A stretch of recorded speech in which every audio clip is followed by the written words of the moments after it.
Hey, what is up, everyone? Today we got a pretty unique story. It's narrated by Frederick Surrey. Get cozy and watch till the end, guys. There is a chamber deep beneath the mountains of Fenris, where the air never moves. It sits far below the howling winds that rake across the planet's frozen surface, far below the feasting halls, where warriors raise their drinking horns and bellow songs of glory into the firelight.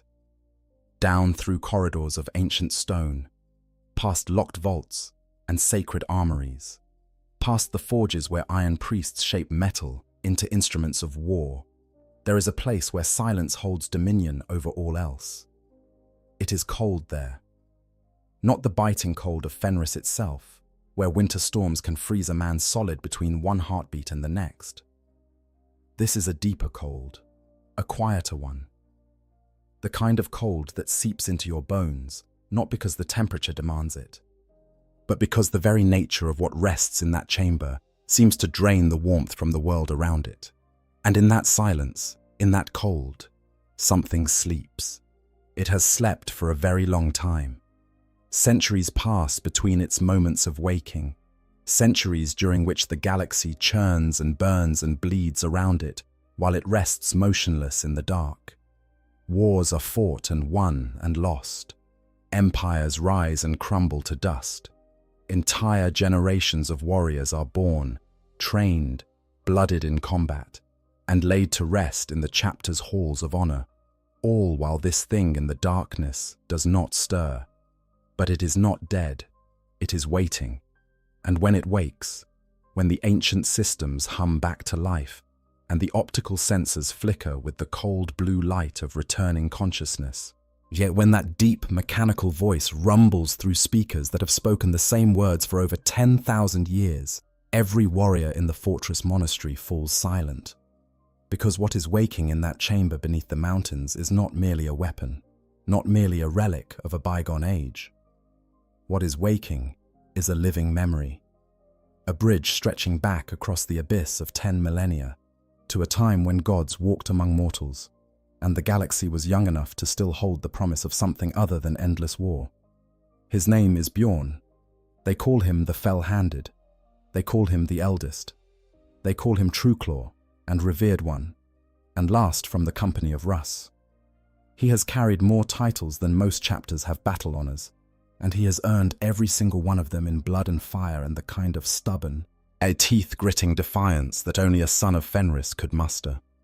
He is the oldest Dreadnought in the Imperium, the oldest space marine still drawing breath, if you can call the slow, mechanical cycling of a life support system breathing. He has been alive for more than 10,000 standard years, a span of time so vast that the human mind struggles to comprehend it. 10,000 years. Think about that for a moment. Let it settle into your thoughts and see if you can wrap your imagination around the sheer weight of it. 10,000 years ago, the Emperor still walked. The Primarchs still led their legions across the stars. The Imperium was young and vital and burning with the fierce light of conquest and discovery. That is how far back Bjorn's memory reaches. That is the depth of the well from which he draws when he speaks.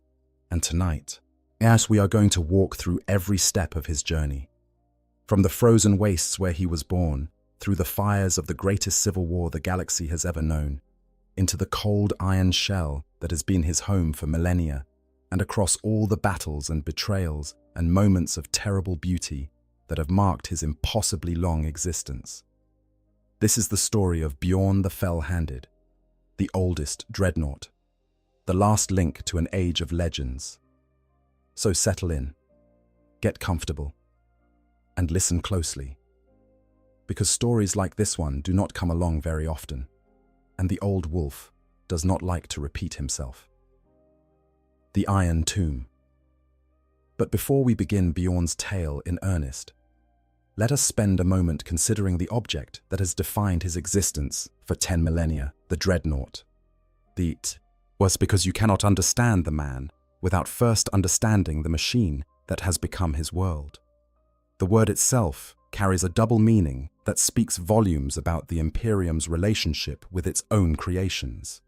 Dreadnought, a thing that is dreaded by none, fearless, unstoppable, an engine of annihilation wrapped in sacred metal and anointed with the prayers of 10,000 years of devoted service. That is one reading. The other is simpler and darker, a vessel of horror, a walking coffin that turns the greatest heroes of humanity into weapons too valuable to be allowed the dignity of death. Both readings are correct. The concept of the Dreadnought predates the Imperium itself. The technology has its roots in the dark age of technology, that vast and largely forgotten era when humanity's mastery of science and engineering reached heights that the modern Imperium cannot begin to comprehend. During the age of strife that followed, as warp storms isolated human worlds from one another and civilizations crumbled into barbarism, some examples of Dreadnought technology survived. They endured on Mars, in the forges of what would become the Mechanicum. They endured in idiosyncratic forms among the techno-barbaric warlords of Terra. They endured in scattered human realms across the galaxy, maintained by traditions that preserved their function even as the understanding of their design was lost. When the Emperor unified Terra and launched the Great Crusade, the Dreadnought concept was refined and standardized, the Contemptor pattern, sleek and powerful, all with its advanced atomantic reactor and sophisticated neural interface, became the primary walker deployed alongside the Space Marine legions. Alongside it, the more compact Castroferum pattern was developed by the Mechanicum to fill specialized roles, excelling in direct assaults, boarding actions, and subterranean combat where the Contemptor's larger frame was a disadvantage. The process of interring a warrior within a Dreadnought was, and remains, a ritual steeped in reverence and solemnity. It begins on the battlefield, when an apothecary determines that a fallen hero's body is broken beyond the ability of conventional medicine to repair, but that his consciousness, his spirit, the indefinable essence of who he is, remains strong enough to sustain. The wounded warrior is extracted from the field, yet his failing organs stabilized by emergency surgical procedures and transported to the chapter's fortress monastery. There, in sacred chambers that are part operating theater and part cathedral, the tech marines and apothecaries work together to prepare the warrior for his new existence. The remnants of his body are carefully placed within a cybernetic sarcophagus, a sealed chamber designed to sustain life indefinitely through a combination of amniotic fluid, nutrient feeds, and neural interface technology.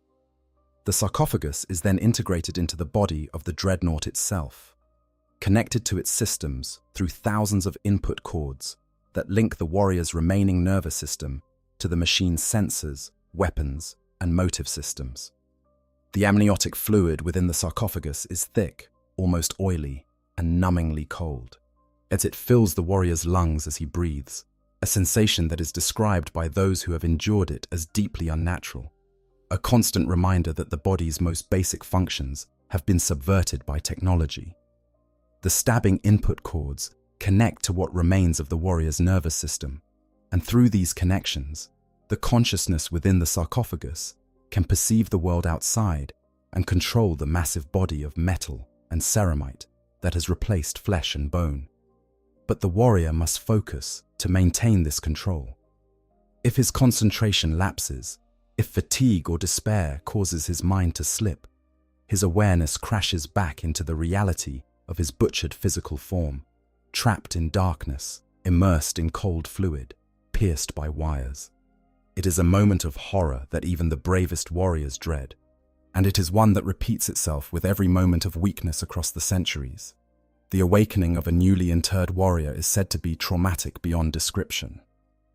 The warrior, who may have been unconscious for days or weeks after the surgery, suddenly finds himself perceiving the world through a completely alien set of senses. Instead of eyes, he has optical arrays that can see in spectrums invisible to human vision, but that lack the warmth and subtlety of biological sight. Instead of ears, he has acoustic sensors that can detect the footfall of an enemy a kilometer away, but that strip all music and speech of their emotional texture. Instead of hands, he has weapons.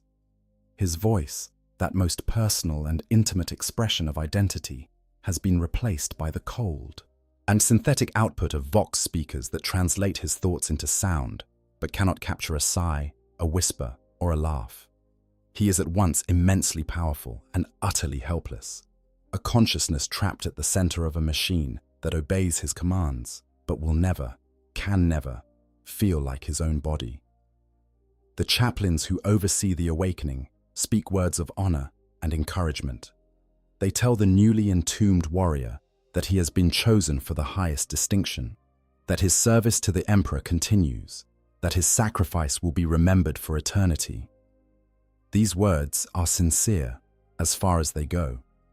The chaplains genuinely believe that interment is a blessing, a form of immortality granted to the most deserving. They do not always understand, because they have never experienced it, that immortality without freedom is not salvation. It is a sentence. Some warriors accept their new existence with grace, finding purpose in the continuation of their service and drawing strength from the knowledge that their chapter still has need of them. Others rage against it, their first words as dreadnoughts being demands to know what has been done to them, protests that they would rather have died on the battlefield than live as a machine. A few, a very rare few, simply go silent, their consciousness retreating into the darkness of the sarcophagus and never fully emerging again. Between deployments, the sleeping walkers are kept in sacred chambers within the fortress monastery, their sarcophagi treated as shrines by the living warriors who pass through those hallowed spaces. Tech Marines anoint them daily with blessed oils and sacred balms, maintaining the mechanical systems with the devotion of priests tending to holy relics. The sleeping dreadnoughts are spoken to, sung to, prayed over. The chapters know, even if they do not always articulate it, that the warriors within those metal shells are enduring something that defies comprehension. And the rituals of maintenance and devotion are as much about easing the conscience of the living as they are about preserving the function of the machine. When a dreadnought is finally destroyed in battle, when the sarcophagus is breached and the warrior within is killed, the chapter will fight ferociously to recover the remains. The armored shell is brought back to the fortress monastery and interred in the chapter's mausoleum with full honors, the warrior granted in death the rest that was denied to him in his extended half-life, as it is considered one of the greatest losses a chapter can suffer, not just because of the irreplaceable combat capability that is lost, but because each fallen dreadnought represents a piece of living history that can never be recovered. That is the dreadnought, a miracle of preservation and a monument to suffering, a weapon that remembers what it was like to be a man, a tomb that walks and fights and speaks with the voice of the dead. Now imagine enduring that for 10,000 years. Now imagine that the warrior inside has seen the emperor, has spoken with a primarch, has fought at the dawn of the Imperium and watched it decay across the centuries into something its founders would not recognize. That is Bjorn. That is his burden. And to understand how he came to bear it, we need to go back to the beginning, and back to a frozen world at the edge of known space, where the wind never stops screaming and the wolves are as large as horses, and the only law that matters is the law of survival. A world of ice and fire. To understand Bjorn, you first have to understand where he came from, and that means understanding Fenris, because Fenris is not just a planet, it is a crucible, a forge that shapes its children through suffering and survival until only the strongest remain, and even those are marked forever by what the world has done to them. Fenris sits in the galactic south of the segmentum obscurus, not terribly far from the Great Wound, in reality known as the Eye of Terror. It orbits its star in an erratic, elongated path that subjects the planet to extremes of climate that would make most worlds uninhabitable. For much of its long year, Fenris is locked in the grip of a winter so severe that even its oceans freeze solid. The seas turn to vast plains of ice that groan and crack beneath the weight of blizzards that can last for months on end. The temperature drops so far below freezing that exposed flesh will crystallize and shatter within minutes. The sky turns the color of hammered iron, and the sun, when it shows itself at all, is little more than a pale disk hovering low on the horizon, offering light but no warmth. And then the planet swings back toward its star, and everything changes. As Fenris closes the distance to the Wolf's Eye, as the natives call their sun, the frozen world begins to shake itself apart. Tectonic forces, held in check by the cold, erupt with devastating fury. The ice cracks and melts as volcanic activity surges beneath the surface. But new islands are born in fire and steam, thrust up from the ocean floor by forces powerful enough to reshape entire coastlines in a matter of days. The seas themselves begin to boil in places, great columns of superheated water and volcanic gas erupting skyward while lava flows carve new rivers across the landscape. This is the season of fire, and it is every bit as deadly as the winter that preceded it. The people who live on Fenris, the human tribes that have called this death world home since long before the Imperium found them, are shaped by these extremes in ways that go far deeper than mere physical toughness. They are nomadic warriors, sailors and raiders who navigate the ever-changing seas in wooden longships that would not look out of place in the mythology of ancient terror. They fight constantly, not out of cruelty or bloodlust, but out of necessity. Land is the most precious resource on Fenris, and when the geography of the entire planet can shift between one season and the next, every tribe must be ready to claim new territory or defend what they already hold.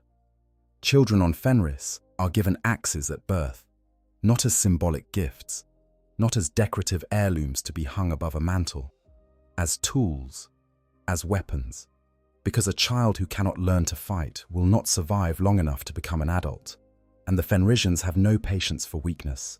Their world does not allow it. But Fenris is more than just a harsh environment that produces hardy warriors.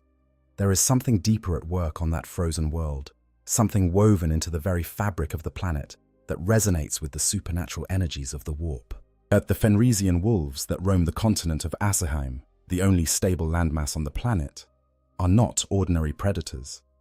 They are semi-sentient creatures of terrifying intelligence and ferocity, some of them large enough to serve as war mounts, their iron-hard teeth capable of shearing through ceramite armor.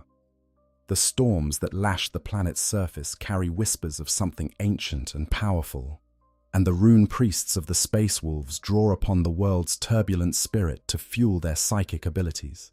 This is the world that shaped Bjorn. This is the forge that hammered him into what he would become. We do not know his birth name.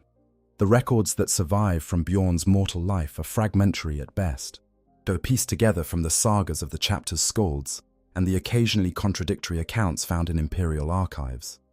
What we know is that he was Fenrisian, born into one of the planet's countless warrior tribes, and that he survived long enough and fought well enough to catch the attention of the wolf priests, who watched over the tribal populations from their fortress high in the mountains of Asaheim.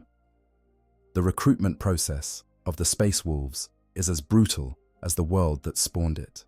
Young warriors who have proven themselves in battle, often those who have been grievously wounded in tribal combat, are taken by the wolf priests to the Fang, the massive fortress monastery that serves as the space wolves' home base.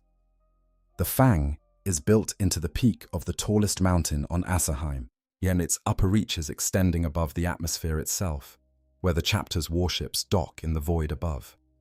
It is a place of ancient stone and howling winds, of sacred halls where the sagas of 10,000 years of warfare are inscribed on walls that have stood since before the Emperor first set foot on Fenris. The aspirants who are brought to the Fang are fed and given drink, great quantities of Fenrisian ale and meat from the hunted beasts of the tundra. They feast until they can eat no more, and then they are given a final drink, one laced with the Canis helix, the unique gene seed component that carries the genetic legacy of the Primarch Leman Russ. When they wake, they find themselves naked in the frozen wastes of Asaheim, their bodies already beginning to change as the Canis helix takes hold. That they must make their way back to the Fang on foot, armed with nothing but a knife and whatever instincts the transformation has already begun to sharpen. Many do not survive the journey. Those who do emerge changed. Their senses are sharper. Their bodies are stronger, faster, more resilient. The beginning of the transformation from mortal man to space marine has taken root, and the trials that follow will push them further still. Eventually, those who endure will become bloodclaws, the youngest and most aggressive of the space wolves' warriors, pack hunters, eager for their first taste of real combat among the stars. Bjorn walked this path. He survived the frozen wastes. He endured the transformation. He became a warrior of the space wolves, and from the very beginning, there was something about him that set him apart. While he was taciturn where his brothers were boisterous, he was thoughtful where they were reckless. He possessed a quality that the Skalds would later describe as a deep current of purpose, running beneath a surface of stoic calm, the kind of quiet strength that only reveals itself when the storm breaks and everyone else is struggling to stay on their feet. He was assigned to the Third Great Company, known as Tra in the Fenrisian dialect, serving under the command of Jarl Ogvai Helmshot. It was there, during the closing years of the Great Crusade, that Bjorn's recorded saga truly begins. The Great Crusade and the dawn of an age. The Great Crusade was the most ambitious military campaign in human history, launched by the Emperor of Mankind from the soil of Holy Terror. Yes, it was nothing less than an attempt to reunite the scattered remnants of humanity under a single banner, to reclaim the galaxy that had been torn apart by the Age of Strife, and build an Imperium that would endure for eternity. At its spearhead were the Space Marine Legions, 20 armies of genetically enhanced super soldiers, each led by a Primarch, one of the Emperor's own gene-forged sons. The Space Wolves were the 6th Legion, and their Primarch was Leman Russ, the Wolf King. Russ was a figure of legend, even among the demigod Primarchs. Raised by Fenrisian wolves after his incubation pod crashed into the flank of a vast mountain on his homeworld, he grew up wild and fierce, as much beast as man, until he was found by King Thengir and brought into human society. There, yet his superhuman abilities quickly made him the greatest warrior Fenris had ever seen. He could outfight any challenger, outdrink any hall, and lead any warband to victory. When the Emperor arrived on Fenris and revealed himself to his lost son, the two tested each other in a series of contests, eating, drinking, and finally combat. Russ won the first two. The Emperor won the third, knocking the Wolf King unconscious with a single blow from his power gauntlet. Russ accepted the Emperor's authority and took command of the 6th Legion, reshaping it in the image of Fenris. The warriors who had been raised on Terra were gradually replaced by or integrated with Fenrisian recruits, and the Legion took on the culture and martial traditions of the Ice World. They became the Space Wolves, the Emperor's executioners, feared and respected in equal measure by their brother legions. Bjorn served in the Great Crusade during its final fraught years. He was present during the campaign against the Olamic Quietude, a strange and hostile Xenos civilization that presented a uniquely difficult challenge for the wolves. And it was during this time that he had his first brush with the peculiar destiny that seemed to follow him like a shadow. The first recorded mention of Bjorn in Imperial archives involves an incident that captures his character perfectly. He was responsible for shooting down the shuttle carrying Caspar Horsa, a civilian conservator, an off-world remembrancer, someone sent to record the history and culture of the Imperium's many worlds. Bjorn had mistakenly identified the shuttle as a threat and fired on it, nearly killing Horsa in the process. Rather than try to cover up his mistake or pass the blame to someone else, Bjorn took responsibility. He personally rescued Horsa from the wreckage and, as penance, was assigned to serve as the Remembrancer's guardian. It was, by all accounts, an assignment he did not enjoy. Bjorn was a warrior, not a nursemaid, and the idea of babysitting a civilian while his brothers were fighting and feasting did not sit well with his Fenrisian pride. But he carried out his duty with the same grim determination that he brought to everything else. And in time, Horsa became the Skjald of Bjorn's company, a storyteller and recorder of the wolves' deeds. The two developed a bond that, while never warm by conventional standards, and was built on mutual respect and the kind of grudging affection that develops between people who have survived terrible things together. It was through his connection to Horsa that Bjorn would find himself drawn into one of the most significant events of the era. When the Space Wolves were summoned to the world of Nicaea to attend the Great Council where the Emperor would pass judgment on the use of psychic powers among the legions, Bjorn served as part of the honor guard. The Council of Nicaea was a turning point for the Imperium, the moment when the Emperor decreed that the legion's librarians should disband and that the use of psychic sorcery would be forbidden. It was a decision that would have catastrophic consequences, particularly for the Thousand Sons Legion and their Primarch, Magnus the Red, whose entire legion was built around the use of such powers. The bad blood between the Space Wolves and the Thousand Sons was already deep by this point. A fundamental clash of philosophies between the wild, instinct-driven warriors of Fenris and the scholarly, sorcery-wielding sons of Prospero. The Council of Nicaea only deepened that rift, and when events spiraled toward their inevitable bloody conclusion, Bjorn would be standing right at the heart of the storm. The burning of Prospero, the Horus heresy. Those two words carry more weight than almost any others in the long history of the Imperium. The greatest civil war the galaxy has ever seen, a conflict that tore the Imperium apart at the seams and left wounds that have never fully healed, even after 10,000 years. At its center was the War Master Horus, once the Emperor's most trusted son, now corrupted by the dark powers of chaos and bent on overthrowing the master of mankind. The full scope of the heresy is a story too vast to tell here. What matters for our purposes is what it did to Bjorn, and for that, we need to talk about Prospero. Prospero was the homeworld of the Thousand Sons, the 15th Legion, led by the Primarch Magnus the Red. Magnus was a scholar and a sorcerer, a being of immense psychic power who believed that knowledge was the ultimate weapon and that the warp could be harnessed and controlled through careful study and discipline. The Emperor, who had his own reasons for fearing the unrestrained use of psychic abilities, had forbidden such practices at Nicaea.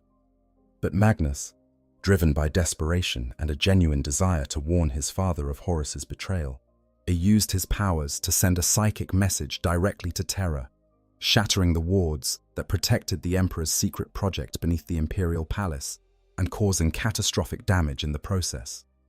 The Emperor was furious. He sent the Space Wolves to bring Magnus to Terra to answer for his transgression. The original order, by most accounts, was to bring the Crimson King back alive to face judgment. But Horus, already deep in his treachery, intervened. Through a message carried by his agents, he convinced Leman Russ, or at least gave Russ enough reason to believe, that the orders had changed. Magnus was not to be arrested. He was to be destroyed, and so the wolves descended upon Prospero. The Battle of Prospero, also called the Burning of Prospero, the Scouring of Prospero, and half a dozen other names depending on who is telling the story, was one of the bloodiest engagements of the early heresy. The Space Wolves, accompanied by elements of the Legio Custodes and the Sisters of Silence, fell upon the Thousand Sons' homeworld with all the ferocity their name implied. The fighting was savage beyond measure, brother legions tearing into each other with weapons and tactics that each knew intimately because they had been designed and trained by the same masters. Bjorn was there. He fought in the burning streets of Tisca, the gleaming capital of Prospero, as it was reduced to rubble and ash around him. He saw things during that battle that would haunt him for millennia: the death of a world, the destruction of knowledge that could never be replaced. The sight of brother space marines killing each other with the same weapons they had once turned against the enemies of humanity. And it was during the burning of Prospero that Bjorn lost his arm. The exact circumstances vary depending on which account you read. Some sources say he lost it fighting against the sorcerous constructs that the Thousand Sons conjured to defend their world. Others suggest it was during an encounter with a demonic entity that had taken the form of the War Master Horus himself, a creature that Caspar Horsa attempted to battle and that Bjorn intervened to protect him from. What is consistent across all accounts is that Bjorn lost his left arm during the fighting on Prospero, and that the loss was connected in some way to the machinations of chaos. It is worth pausing here to appreciate the significance of this. Bjorn was a space marine, a genetically enhanced warrior whose body was designed to withstand punishment that would kill ordinary humans many times over. Losing a limb was not just a physical trauma, but a profound psychological one, a mark of vulnerability in a culture that prized physical perfection and martial prowess above all else. Bjorn was initially deeply bitter about his missing arm, and resented the title that would eventually become his most famous epithet, insisting on calling himself Bjorn the One-Handed rather than the Fell-Handed. But the loss of his arm was only the beginning of what the heresy would take from him. After Prospero, the Space Wolves found themselves hunted. The Alpha Legion, one of the traitor forces, ambushed the Wolves' fleet in the Battle of the Alaxis Nebula, or a vicious engagement in the void of space that pushed the 6th Legion to the brink of destruction. Bjorn was in the thick of it, defending his ship, the Hellridder, from Alpha Legion borders. When the ship was overrun, Bjorn and his pack fought their way to Russ's flagship, the Hrafnkel, where they were narrowly saved from a traitor contemptor Dreadnought by the Wolf King himself. It was after Alaxis that Bjorn did something remarkable. Leman Russ had fallen into a deep despair, overwhelmed by the scale of Horus's betrayal and his own role in the devastation of Prospero. The Wolf King, who had always prided himself on being the Emperor's most loyal executioner, was racked with guilt and uncertainty. He questioned everything, his purpose, his methods, the very nature of his existence. It was Bjorn, this taciturn young warrior, who had never been the loudest or most charismatic member of the pack, who pulled Russ back from the edge. He convinced the Wolf King to forge his own path, to stop being the Emperor's blindly obedient executioner and start being the leader his sons needed him to be. That took courage, the kind of courage that has nothing to do with fighting monsters or charging into enemy fire, the kind of courage it takes to look a demigod in the eye and tell him he needs to do better. And Russ listened. That alone tells you everything you need to know about the kind of man Bjorn was. Later, Bjorn took a replacement arm, an artisan lightning claw called the Fell Hand, from the armory of the Hrafnkel. The weapon had originally been intended for another warrior, Gegor Fell Hand, but circumstances had changed, here as they so often do in times of war. With the Fell Hand grafted to his body, Bjorn carried the weight of a name that was becoming increasingly famous among the sons of Fenris. And then came Grith, the Arch-Slaughterer. The volcanic world of Grith was where Bjorn's personal saga reached its most painful chapter before his interment. His pack had been assigned to lead an assault against a demonic incursion, a host of cornate entities led by a being known as Arvax, the Arch-Slaughterer. Arvax was a demon of immense power, a manifestation of the blood god's murderous fury given terrible form. Bjorn's pack brothers, the warriors he had fought beside and bled with through countless engagements, threw themselves at the demon king with all the ferocity of their Fenrisian heritage. They all died, every single one of them.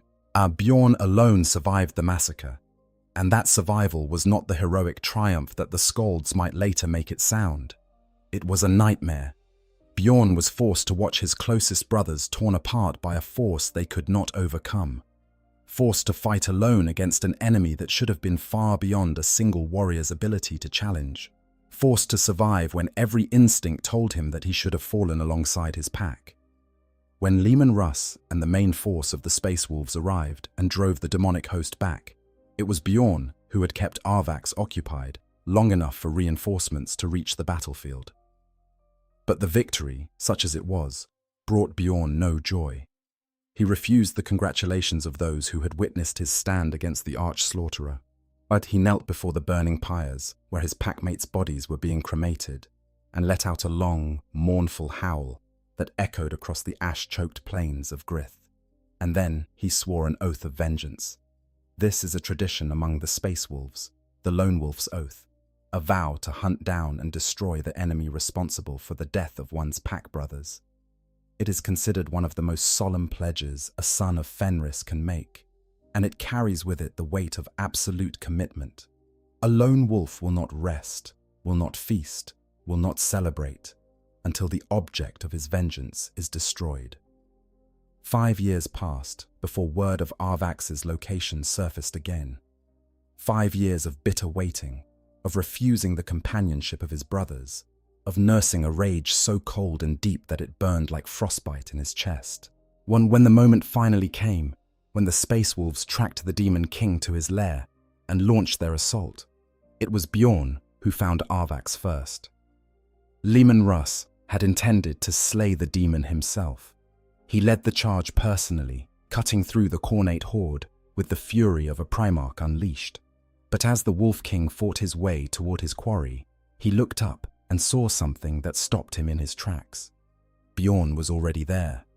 The young warrior rolled beneath a blow that would have cut him in half, a strike from the demon's weapon that carried enough force to split a battle tank from bow to stern. Instead of retreating, Bjorn threw himself forward, clambering up the demon's towering form with his lightning claw digging into corrupted flesh for purchase. He climbed Arvax like a mountaineer ascending a cliff face, hauling himself higher and higher while the demon thrashed and roared beneath him. And when he reached the creature's throat, Bjorn tore it out with the fell hand. Russ watched the entire thing, and when the demon's form dissolved into the ether and the battlefield fell silent, the Wolf King approached Bjorn personally. In front of the entire chapter, Russ exonerated him. He declared Bjorn's oath fulfilled, his vengeance complete, his honor restored. And then Russ did something that set a precedent which endures to this very day. He promoted Bjorn to his personal Wolf Guard. He named him the Fell-Handed, not in mockery of his missing limb, but in honor of the devastating blow he had delivered to one of the most powerful demons any of them had ever faced. From that moment forward, Bjorn was marked. And not just as a warrior of exceptional skill, but as a man touched by a deeper destiny. The Skalds spoke of a fate that clung to him like frost to iron. He was the man who survived when his brothers fell, the man who stared down demons and pulled Primarchs back from the edge of despair, the man whose personal saga was becoming woven into the larger saga of the chapter itself. He could not have known how far that saga would eventually stretch. In the aftermath of the demon's destruction, something changed in the way the chapter looked at Bjorn. He was no longer simply a competent warrior or a respected member of the Third Great Company. He was something more, a figure of destiny, a man whose personal story had become intertwined with the story of the Legion itself, whose triumphs and tragedies seemed to mirror the larger arc of the Space Wolves' journey through the galaxy. The Skalds composed lengthy verses about the battle on Grith, about the lone warrior standing against the demon host, about the oath sworn over burning pyres, and the vengeance delivered with a claw to the throat. Bjorn endured the attention with the same grim resignation he brought to most things. He did not feel like a hero. Heroes, in his experience, were dead men whose flaws had been polished away by the passage of time and the selective memory of storytellers. He was just a warrior who had survived things that should have killed him. And the surviving did not feel particularly noble when you were the one living with the memories of everyone who did not make it. But the Wolf King saw something in him that went beyond battlefield prowess. Russ promoted Bjorn to his personal Wolf Guard, the inner circle of warriors who served as the Primarch's bodyguard, advisors, and most trusted companions. This was not a position given lightly. The Wolf Guard were the best of the best, warriors who had proven themselves not just in combat, but in judgment, in character, in the indefinable quality that separates a good soldier from a great leader. Now, real quick, I just want to share something personal here. Out of every single character in this entire setting, Bjorn might be the one that hits me the hardest. And I think the reason is because his story isn't really about war or glory or even survival. It's about loneliness, like genuine crushing and loneliness that stretches across thousands of years. Every time he wakes up, everyone he knew is gone. Every face is a stranger, and he just has to deal with that and keep going. That idea of outliving everything you ever loved, of being the last one who remembers, that gets to me on a level that most 40k lore just doesn't reach. He's not fighting because he wants to, he's fighting because someone he loved told him they'd come back, and he refuses not to be there when it happens. I don't know, man. That's not a superhero story, that's a very human story wrapped in a 10 tons of ceramite. But anyways, let's keep going. Bjorn took to the role with the same quiet competence that had defined his entire career. He was not the loudest voice in the Primarch's council, nor the most charismatic presence at the feast table, but he was reliable. He was thoughtful. Yet he had a way of cutting through the bluster and the bravado that often dominated Space Wolves' discourse and getting to the heart of whatever matter was being discussed. Russ valued this quality. In a legion of warriors who prided themselves on their passion and their fury, Bjorn's steady, measured approach was a counterweight that the Wolf King desperately needed. The years that followed were tumultuous ones for the Imperium. The Great Scouring, the massive campaign to drive the traitor forces back into the Eye of Terror, consumed the attention and the strength of every loyalist legion. The Space Wolves fought in the vanguard, as they always did, pursuing the remnants of the traitor forces with a ferocity that bordered on recklessness. Bjorn was there for all of it, fighting at Russ's side, witnessing battles that would later become the stuff of legend and myth. And through it all, he watched the Imperium change. The Emperor was gone, entombed upon the golden throne, his broken body sustained by technology that no one fully understood. The Primarchs, those demigod generals who had led the legions during the Great Crusade, were beginning to scatter. Some, like Rogel Dawn of the Imperial Fists, threw themselves into the work of rebuilding the Imperium's defenses. Others, like Korax of the Raven Guard, retreated into isolation, haunted by the failures and horrors of the heresy. Robert Guilliman, the Primarch of the Ultramarines, was rewriting the rules of warfare with his Codex Astartes, attempting to ensure that no single commander would ever again wield enough power to threaten the Imperium the way Horus had. As Leman Russ resisted the Codex, he argued against the breaking of the legions into smaller chapters, seeing it as a weakening of the very forces that had just barely saved the Imperium from destruction. The Space Wolves eventually conceded only partially, dividing their legion into 2 chapters rather than the multiple successors that other legions produced. The second chapter, the Wolf Brothers, would later suffer from catastrophic genetic mutation and be disbanded, leaving the Space Wolves as the only chapter bearing the gene seed of Leman Russ. Bjorn watched all of this with the quiet, observant attention that was his hallmark. He saw the political maneuvering. He saw the compromises. He saw the seeds of the bureaucratic, superstitious, a stagnant empire that the Imperium would eventually become, being planted in the fertile soil of post-war exhaustion and fear. He said little about it at the time, or if he did, his words were not recorded. But the observations he made during those years would inform his perspective for the next 10,000 years. And then came the feast. The last feast. After the heresy, there was rebuilding. The Imperium that emerged from the ashes of the Civil War was a fundamentally different entity from the one that had existed before. The Emperor was interred upon the Golden Throne, his broken body sustained by ancient technology and the daily sacrifice of thousands of psychers. The Primarchs, those who had survived, began to scatter. Some retreated to their homeworlds, others threw themselves into the work of reconstruction, us trying to rebuild what Horus had destroyed. Leman Russ was among those who stayed, at least for a time.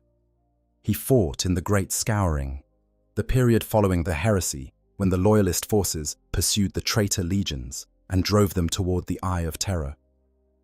And when Robute Guilliman, the Primarch of the Ultramarines, introduced his Codex Astartes, the great organizational doctrine that would reshape the Space Marine legions into smaller, more manageable chapters, Russ protested vehemently. He refused to fully comply with the Codex's dictates, maintaining the Space Wolves' unique structure and traditions in defiance of Guilliman's vision. Bjorn was at Russ's side through all of it. In the aftermath of the heresy, as his dedication to rebuilding the Imperium and serving the chapter was so exemplary that Russ elevated him to his personal retinue, the most trusted circle of warriors in the entire Legion. And then came the feast. It was 211 M31, nearly 2 centuries after the Emperor had been placed upon the Golden Throne. The Space Wolves were gathered in the Great Hall of the Fang for the Feast of the Emperor's Ascension, a celebration commemorating the day when the Emperor had defeated Horus and, according to the Imperial faith, ascended into the Imperium. It was a time of drinking and storytelling, of boisterous songs and clashing tankards, the kind of gathering that the wolves lived for. Leman Russ stood among his sons and quieted the hall. This in itself was remarkable. Russ was not a man given to solemnity in the midst of celebration. But something was different about him that night. His eyes had taken on a distant quality, as though he was seeing something that no one else in the room could perceive. A vision, perhaps. A glimpse of something beyond the veil of the material world. When he spoke, his words carried the weight of prophecy. "In the end I will return," he said, "for the final battle, for the wolf time." And then he left. He walked out of the Great Hall, out of the Fang, out of the lives of every son of Fenris who had ever known him. He took his Vara gear, his personal bodyguard, and he disappeared into the Eye of Terror, that great wound in reality, where the warp and the material universe bleed together. He left one member of his wolf guard behind. Bjorn. The reasons for this have been debated for 10,000 years. The skalds of the chapter say that Russ chose Bjorn specifically because of the losses and tragedies that had already defined his life. Of all the Primarch's wolf guard, only Bjorn had experienced the kind of devastating, bone-deep sorrow that comes from losing everything and still finding the strength to carry on. Only Bjorn had proven that he could endure the lonely burden of command, the weight of leading others in the absence of the one you most wish to follow. But Bjorn did not see it that way. Not then. Perhaps not ever. He harbored intense feelings of rejection and bitterness about being left behind. The taciturn Primarch had not explained his decision, had not offered comfort or reassurance, had simply walked out the door and vanished into the most dangerous place in the galaxy. Or what was meant to be high praise and honor felt to Bjorn like punishment for some flaw he could not identify.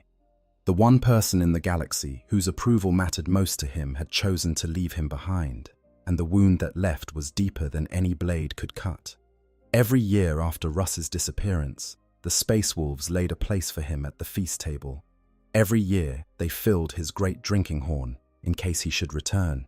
For 7 long years, the wolves waited, and when it became clear that Russ was not coming back, the surviving wolf lords gathered and elected Bjorn as their leader. He became the first great wolf, the chapter master of the Space Wolves in the reformed Imperium. And from that position of leadership, Bjorn announced the first great hunt, a campaign to search the galaxy for their missing Primarch. The great companies took to their ships and sailed in different directions across the Sea of Stars, seeking Russ on 100 worlds and in 1,000 places. They fought intense battles and overcame terrible enemies, and the tale of their deeds is too long to recount outside of the All Winter's Eve celebrations, where the rune priests chant the sagas. They did not find him. They have never found him. Bjorn led the Space Wolves for many years after that, a steady, resolute presence at the head of a chapter still reeling from the loss of its Genefather. He guided them through the transition from Legion to chapter, maintained their traditions and their fighting spirit, and proved himself to be exactly the kind of leader that Russ had seen in him, even if Bjorn himself would never fully accept that he deserved the role. But time and war are cruel to mortal flesh, even flesh that has been enhanced by the gene seed of a Primarch. During the Proxima Rebellion in 934, Ens 31, roughly 700 years after the end of the heresy, Bjorn was catastrophically wounded during a raid on a rebel fortress. His injuries were so severe, his body so broken, that even the Space Wolves' finest apothecaries could not save him, and so they made him something else. Entombed in iron, the Dreadnought. There are few concepts in the grim darkness of the far future more simultaneously honored and horrifying than the Space Marine Dreadnought. On the surface, it is presented as the ultimate distinction, the highest honor a chapter can bestow upon one of its fallen heroes. When a Space Marine is mortally wounded in battle, and his body broken beyond the ability of even the most skilled apothecary to repair, but his spirit judged too valuable to lose, he may be entombed within the armored sarcophagus of a Dreadnought. His ruined flesh is connected to the walking war machine through neural links and life support systems, his consciousness preserved in a bath of cold amniotic fluid, while his body slowly fails around him. The Dreadnought gives him new strength, new weapons, new purpose. Where once he wielded a bolter and a blade, now he carries assault cannons and power fists capable of crushing a battle tank. Where once he wore ceramite plate that covered his mortal form, now he is encased in a walking fortress of adamantium and sacred alloys that can shrug off weapons fire that would level a building. Or the Dreadnought makes a Space Marine more powerful in death than he ever was in life. But the cost is something that the ceremonies and the honors and the sacred anointing oils cannot disguise. The warrior inside the Dreadnought cannot leave. He is sealed within his sarcophagus forever, his consciousness tethered to a machine that becomes his body, his world, his entire existence. He does not eat. He does not drink. He does not feel the wind on his face or the ground beneath his feet. His senses are filtered through mechanical arrays, his voice replaced by the crackling output of vox speakers, his movements governed by servo motors and hydraulic systems rather than muscle and bone. And most of the time, he sleeps. The Dreadnought's life support systems include mechanisms for inducing a state of suspended animation, a cold, but dreamless sleep that preserves the warrior's failing organic components between the battles where his services are needed. This sleep can last for decades, for centuries, for millennia. When the Dreadnought is awoken, it is often to find that everything it once knew has changed beyond recognition. The faces of its brothers are unfamiliar. The traditions of its chapter have evolved. The very architecture of its fortress monastery bears the marks of generations it has never known. This is what they did to Bjorn, the warrior who had fought beside a Primarch, who had pulled Lemon Russ from the depths of despair, who had climbed a demon king's body and torn out its throat with his bare claw, was sealed inside a metal shell and put to sleep. Think about that for a moment. Imagine being the last person alive who remembers what the world was like before everything went wrong. Imagine being the only one who can speak from personal experience about an age of wonder and terror and impossible deeds. And imagine that every time you wake up, a little more of that world has faded away. A few more of the faces you remember have been replaced by strangers. A few more of the traditions you helped build have been altered or forgotten. That is the existence of Bjorn the Fell-Handed. The pattern of Dreadnought that houses Bjorn is known as the Mars Pattern Mark V, a Castroferum variant that is among the most common types still in service across the Imperium. The Castroferum is a squat, heavily armored design, shorter and more compact than the more advanced Contemptor pattern that predates it.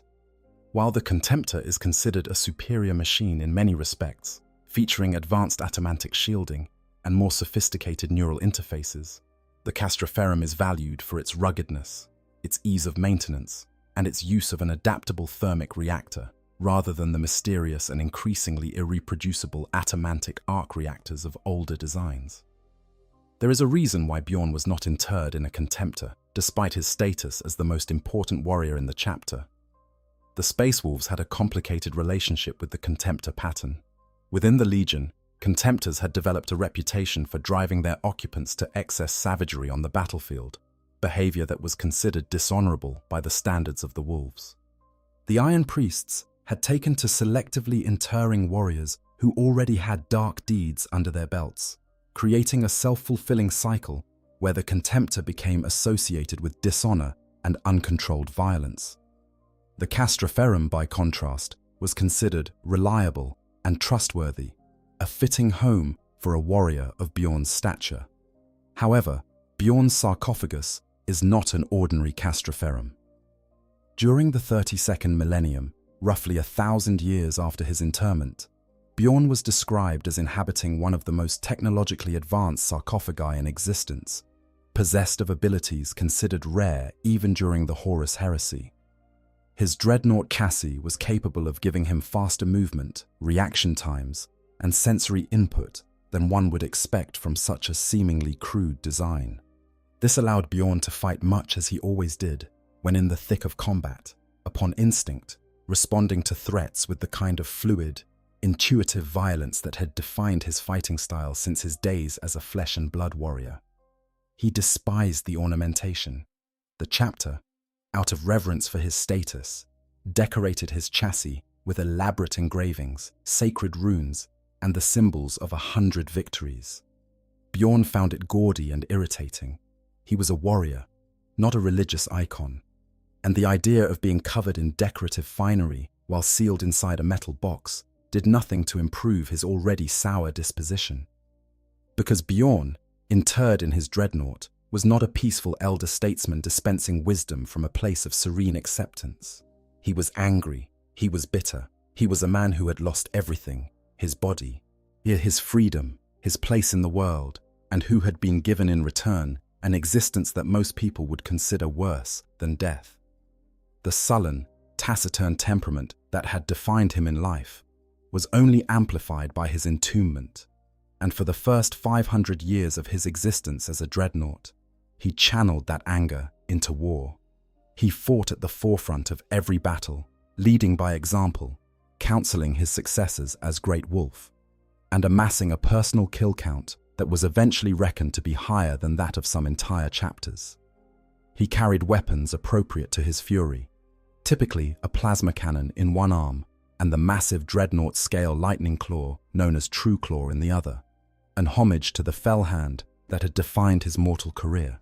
But even rage has its limits. The long years took their toll on the ancient warrior, and gradually, inevitably, he began spending longer and longer periods dormant in stasis sleep.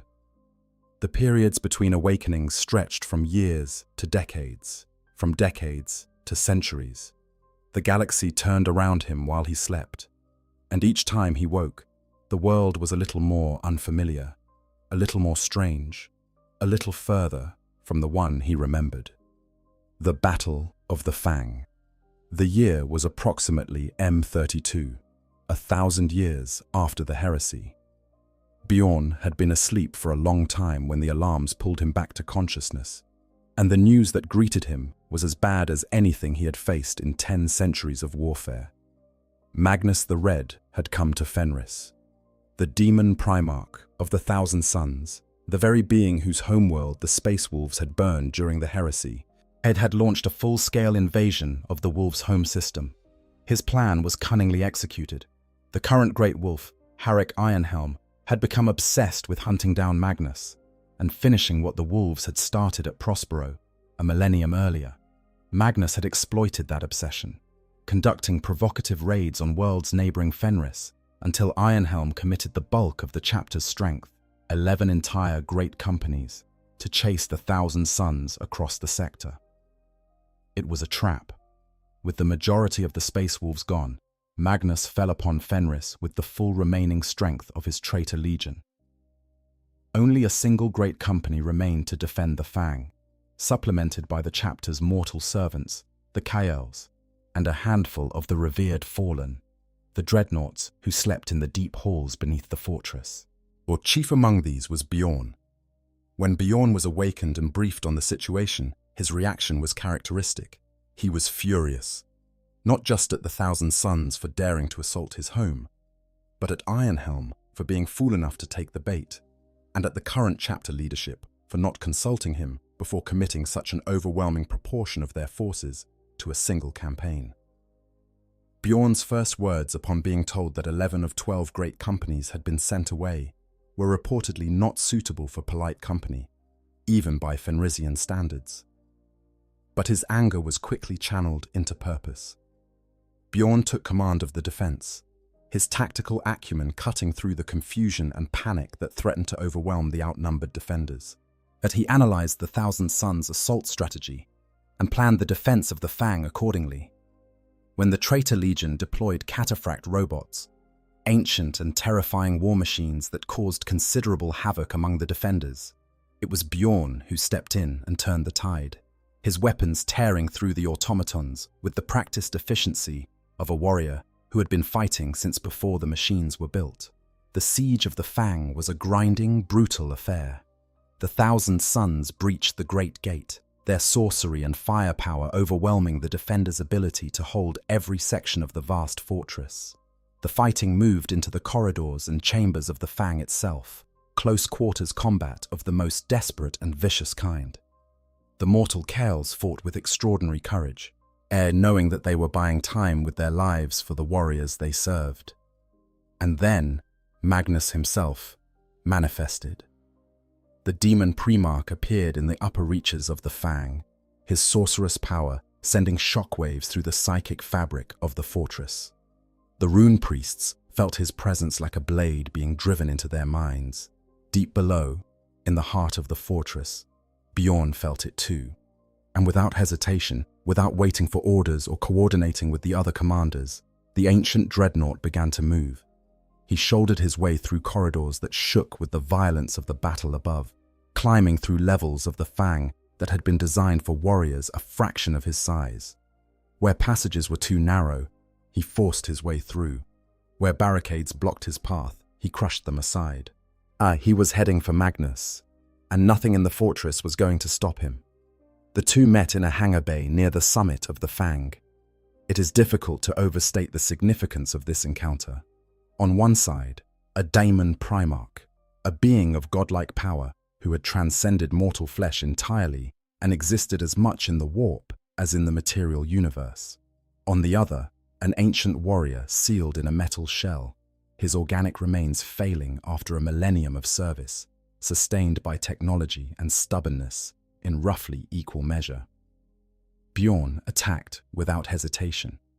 The duel that followed was brief but devastating.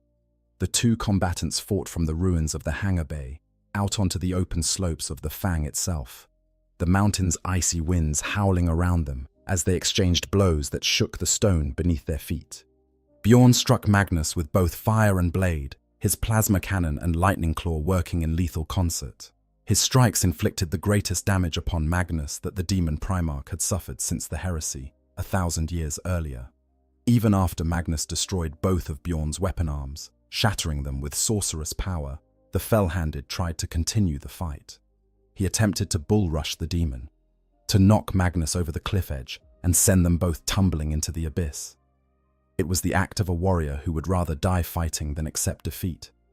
The last defiant gesture of a man who had been fighting lost causes for longer than most civilizations have existed. Magnus paused. He recognized Bjorn, not just as an enemy, not just as a dreadnought to be destroyed, but as a specific soul, a consciousness he had sensed during the Battle of Prospero, 1,000 years before. There was a moment of strange connection between them, the ancient warrior and the ascended sorcerer, two beings whose fates had been intertwined since the burning. Magnus was preparing to cast Bjorn from the cliff into the abyss when the sky above them split apart. Harek Ironhelm had returned. The great wolf's drop pod slammed into the peak of the Fang with deliberate precision, and Ironhelm himself leapt from it, crashing into the combatants just as Magnus was about to deliver the killing blow. The impact knocked all three of them off the cliff edge, sending them tumbling down the mountainside in a tangle of ceramite and sorcery and ancient fury. The fall wounded Ironhelm and took Bjorn out of the fight. But the most significant damage had been dealt to Magnus. The demon Primarch, his power expended, and his physical form destabilized by Bjorn's assault, was no longer the imperious figure he had been when he first manifested. He appeared as a man-shaped coalescence of warp energy, teetering on the edge of banishment, the only sign of his identity, a single baleful eye glaring out from his dissolving form. Ironhelm pressed the attack. He engaged Magnus in hand-to-hand combat on the mountainside. a great wolf fighting a demon Primarch with nothing but his weapons and his fury. But Magnus, even diminished, was still a being of terrible power. He struck Ironhelm down with a barrage of sorcerous attacks, killing the great wolf where he stood. And then, Magnus vanished. His power spent, his plan in ruins, as the demon Primarch was banished back to the warp. The Thousand Suns, their master gone, began to falter. The returning space wolves fell upon them from behind, and the Battle of the Fang ended in a victory for the defenders. Bjorn survived. He always survived. That was his curse as much as his blessing. He had failed to stop Magnus from achieving at least some of his objectives, had failed to save Ironhelm, had been broken and battered and left for dead on the slopes of his own fortress. But he was alive, and his intervention had been crucial. Without Bjorn's assault on Magnus, without the damage he had inflicted and the time he had bought, the demon Primarch might have accomplished everything he set out to do before reinforcements arrived. Whereas the Battle of the Fang became one of the defining moments in the long rivalry between the Space Wolves and the Thousand Suns. And at its heart was Bjorn, the ancient warrior who had faced a god and refused to kneel. The long sleep. After the Battle of the Fang, the pattern of Bjorn's existence settled into a rhythm that would define the next 8,000 years of his life. He slept. He woke. He fought. He slept again. The intervals between awakenings grew longer and longer. The chapter's leadership made the decision, whether out of reverence, pragmatism, or some combination of the two, that Bjorn should only be roused in times of genuine crisis. His systems were aging, his organic components gradually deteriorating, despite the best efforts of the Iron Priests who maintained his sarcophagus. In each awakening, placed stress on what little remained of his biological self, and there was a growing recognition that the eldest was not an infinite resource.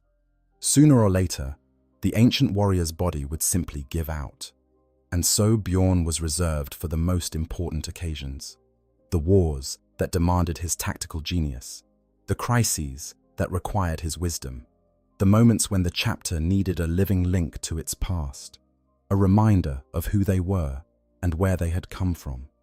Between these awakenings, the galaxy turned. The 32nd millennium gave way to the 33rd, and the 33rd to the 34th, and on, each century bringing new horrors and new challenges that would have been unimaginable to the warriors of the Great Crusade era.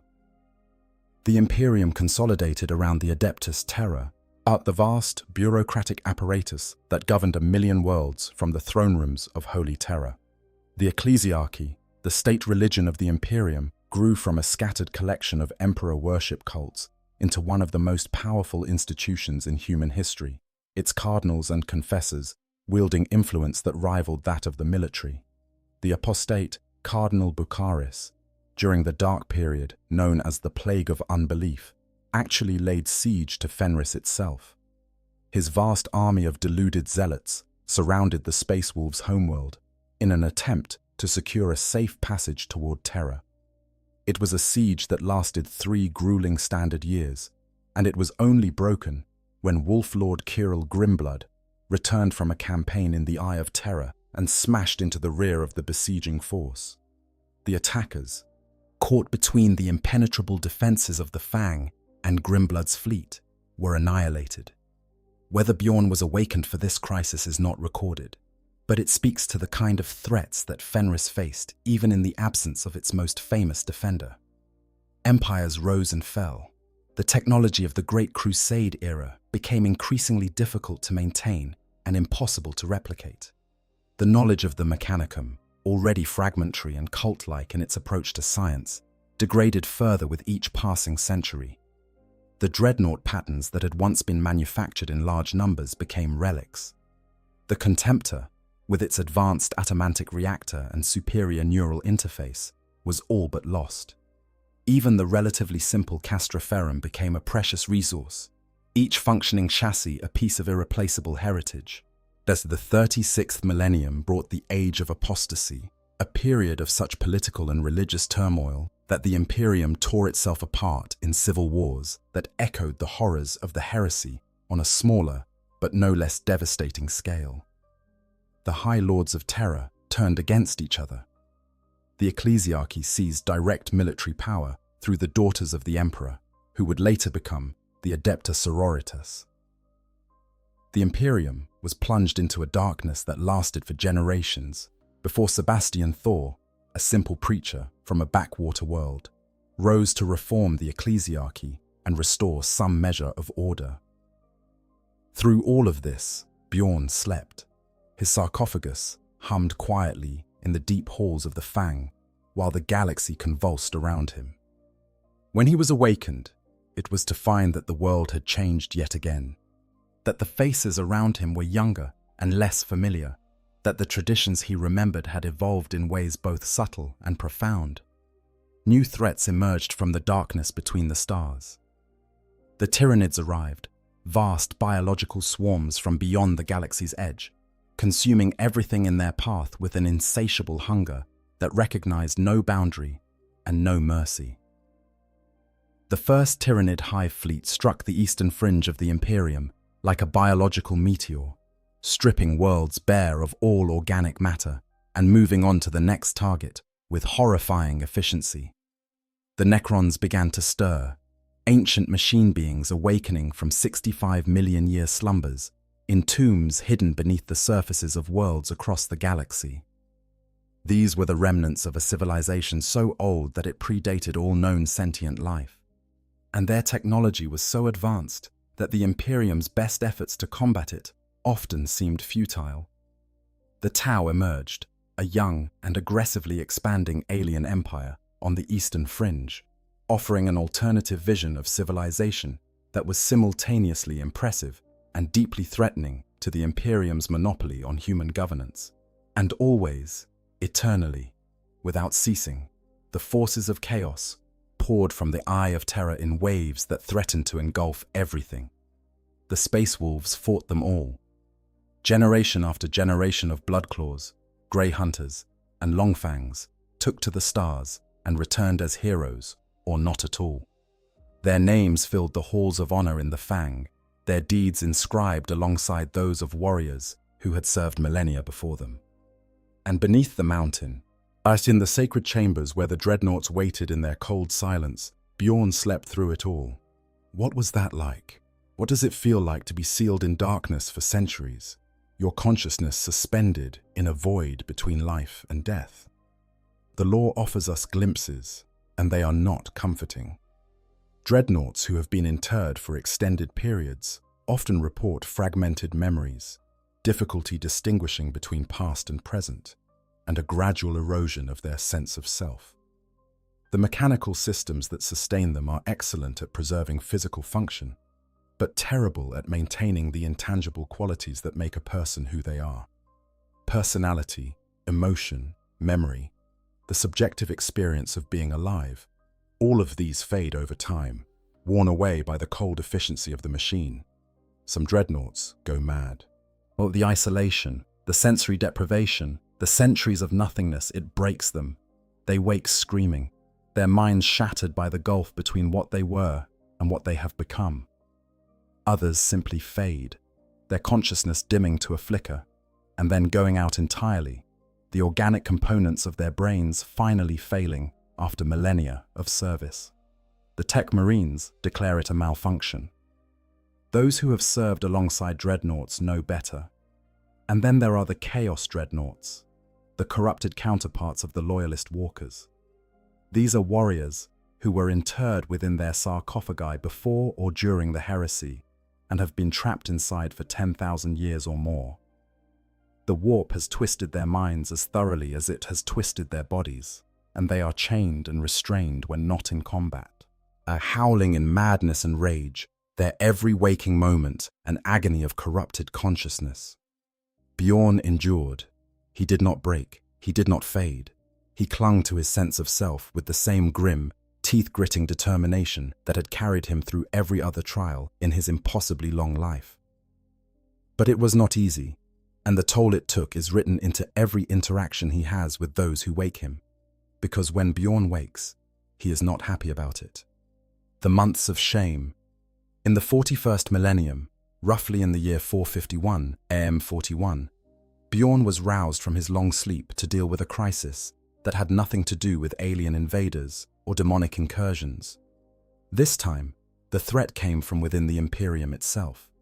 The First War for Armageddon had been a colossal conflict, as a massive engagement against the forces of chaos that had seen the demon Primarch Angron himself manifest on the hive world of Armageddon. The Space Wolves had been among the defenders, fighting alongside the Grey Knights, the Astra Militarum, and other Imperial forces to defeat the demonic invasion and save the planet. They succeeded. Angron was banished. Armageddon was saved. And then the Inquisition decided that the price of victory was the silence of every survivor. The Ordo Malleus, the branch of the Inquisition tasked with combating demonic threats, decreed that the civilian population of Armageddon and the surviving Imperial Guard regiments could not be allowed to return to normal life. They had witnessed things: the manifestation of a demon Primarch, the existence of the Grey Knights, the reality of chaos in its most raw and terrible form, and the Inquisition feared that knowledge of these things would spread corruption and panic throughout the Imperium. The survivors were to be rounded up, sterilized, mind-wiped, and scattered to remote worlds where they could never speak of what they had seen. The Space Wolves objected, violently. To the Sons of Fenris, this was an unconscionable betrayal. These were warriors who had fought and bled to save their world, Imperial citizens who had endured horrors beyond imagining and emerged victorious. To reward their courage with forced sterilization and exile was, in the Wolves' eyes, an act of cowardice that spat upon the very values the Imperium claimed to represent. Logan Grimnar, the current Great Wolf and one of the most formidable chapter masters in the entire Imperium, took it personally. He moved the Space Wolves to intercept the inquisitorial convoys transporting the Armageddon survivors, rescuing those he could and shielding them from the Inquisition's agents. The Inquisition, led by Lord Inquisitor Gesme Kisnaros, responded with increasing force. What began as a diplomatic dispute escalated into open hostilities between the Space Wolves and the combined forces of the Inquisition and the Grey Knights. The period that followed became known as the Months of Shame, a name coined by the Grey Knights themselves, who recognized the ignoble nature of the campaign they were being forced to wage. Ships were destroyed, worlds were purged.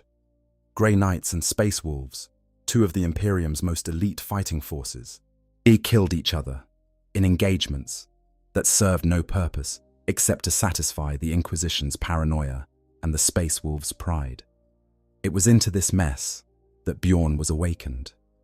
The inquisitorial fleet had arrived in orbit above Fenris, led by Kisnaros himself, aboard the commandeered Imperial Navy battlecruiser Corell's Hope.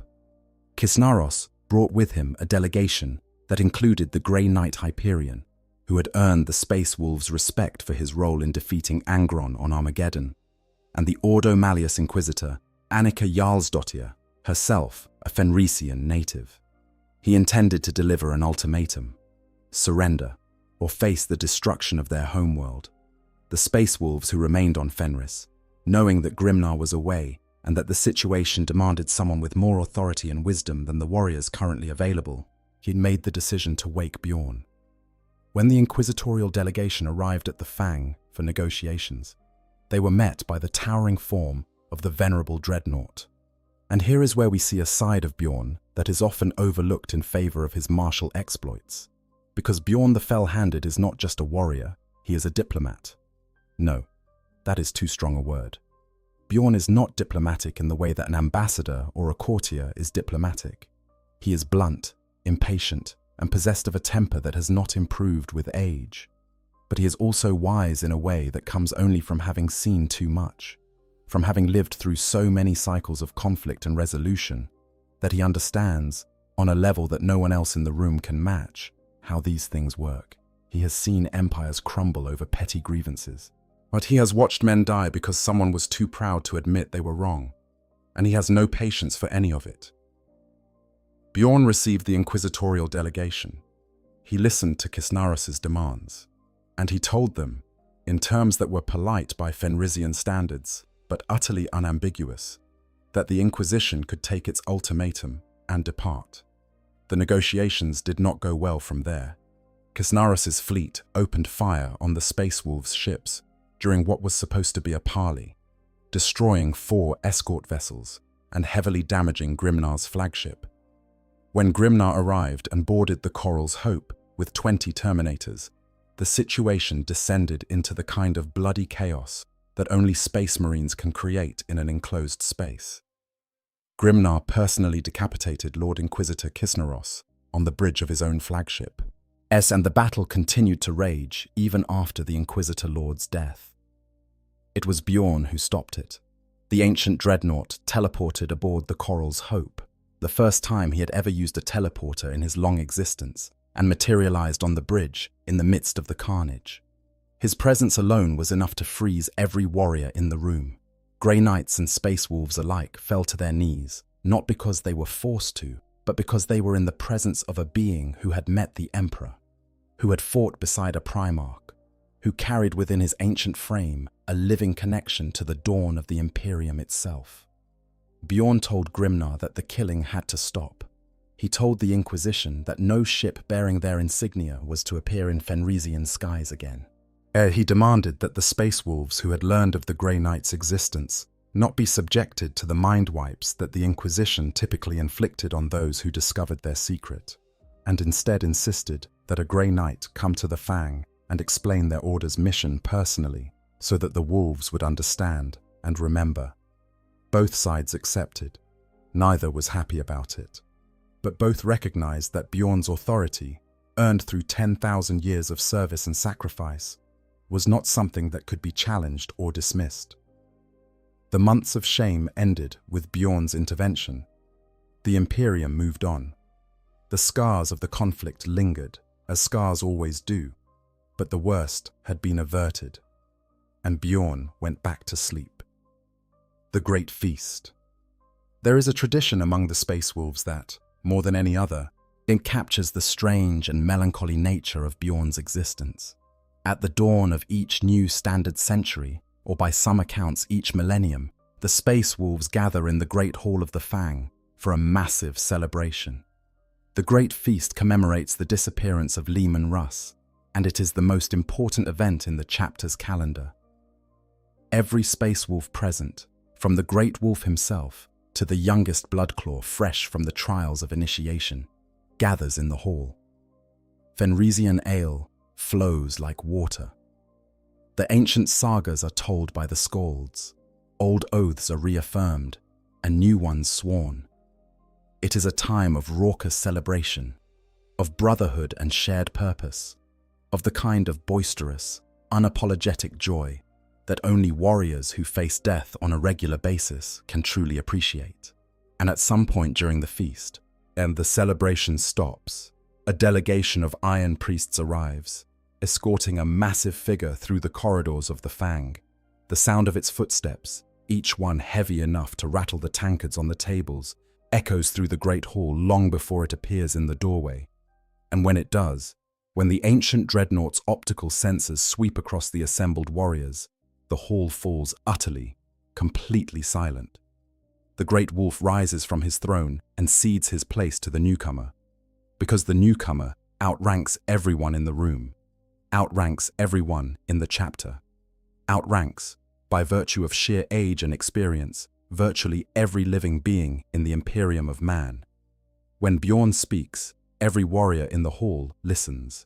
Entire generations of Space Wolves can fight and die without ever witnessing him in person. As so, to be present when the eldest holds court is considered a rare and sacred privilege. He tells stories of the old days, of the Great Crusade and the heresy, of Leman Russ and the Emperor and the burning of Prospero. He answers questions from warriors too young to comprehend the ages he has seen. He keeps the Space Wolves' oral tradition alive, a living repository of knowledge and experience that no written record can fully capture. And then, when the stories are told and the questions are answered, and the great hall settles back into the rhythms of celebration. The Iron Priests escort Bjorn back to the deep chambers beneath the Fang. The ancient warrior is returned to his sarcophagus. The stasis systems engage, and Bjorn sleeps again for another century, another millennium, another stretch of cold, silent darkness. There is something profoundly moving about this tradition. The idea that the mightiest chapter in the Imperium pauses in the midst of its greatest celebration to listen to the voice of a man who has been trapped in a metal shell for 10,000 years. That the loudest, most boisterous warriors in the galaxy fall silent out of respect for someone who can no longer feast or fight or raise a drinking horn. That the traditions and memories of an entire chapter are kept alive by a single consciousness, preserved against impossible odds. But there is something heartbreaking about it too, because Bjorn does not enjoy these awakenings. By most accounts, he finds the whole ceremony tedious. He has told these stories before. He has answered these questions before. The faces change, the names change, but the fundamental dynamic remains the same. A hall full of eager young warriors, asking the old man to tell them about the glory days, while the old man sits in his metal prison and remembers a time when he could hold a tankard in his hand and feel the warmth of fire on his face. There is a famous, if perhaps apocryphal, account of one such awakening that has circulated among fans of the Space Wolves for years. In this telling, Bjorn is roused from sleep and goes through the familiar ritual of the Great Feast, the ceremonial questions, the reverential silence, the eager faces of warriors who have never seen him before. And when they ask him to tell them about the greatness of Lehman Russ, the noble heritage of the Space Wolves, the glories of the Great Crusade, Bjorn responds with a tirade that is simultaneously hilarious, profane, and deeply honest about the realities behind the legends. Whether this particular account is canonical or not, it captures something essential about Bjorn's character. He is not a myth. He is not a symbol. He is a man, a deeply irritable, stubbornly human man who happens to have survived for longer than anyone ever should. And the fact that he has maintained that essential humanity, that core of irascible, uncompromising personhood, across 10,000 years of isolation and suffering is perhaps the most remarkable thing about him.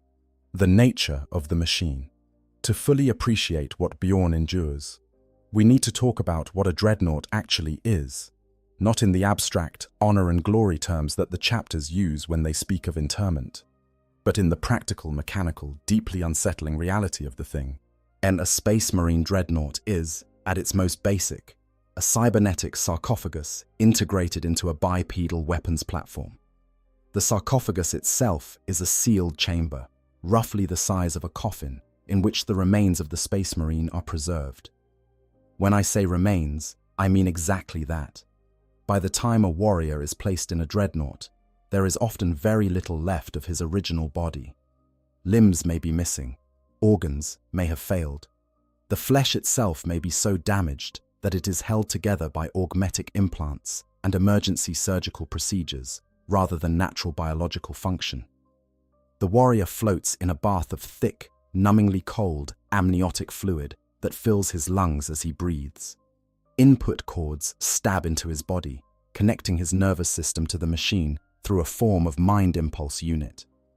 Through these connections, the warrior can control the dreadnought's limbs, weapons, and sensors, moving a body of metal and ceramite as though it were his own flesh. But the interface is not seamless.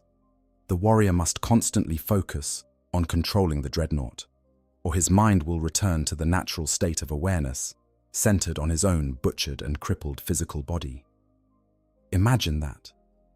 Imagine having to actively choose every moment of every day to be a walking war machine, rather than a dying man in a box. Imagine that every lapse in concentration, every moment of distraction or fatigue, sends your awareness crashing back into the reality of your ruined flesh, the cold fluid in your lungs, the stabbing cords in your body, the absolute darkness of the sealed sarcophagus. The dreadnought's voice is not the warrior's voice. It is a simulation, a synthesized vocalization, loosely reminiscent of the pilot's original speech, crackling and mechanical and emanating from Vox speakers mounted on the outside of the chassis. The experience of conversing with a dreadnought is described by those who have done it as eerie. The voice seems to come from everywhere and nowhere.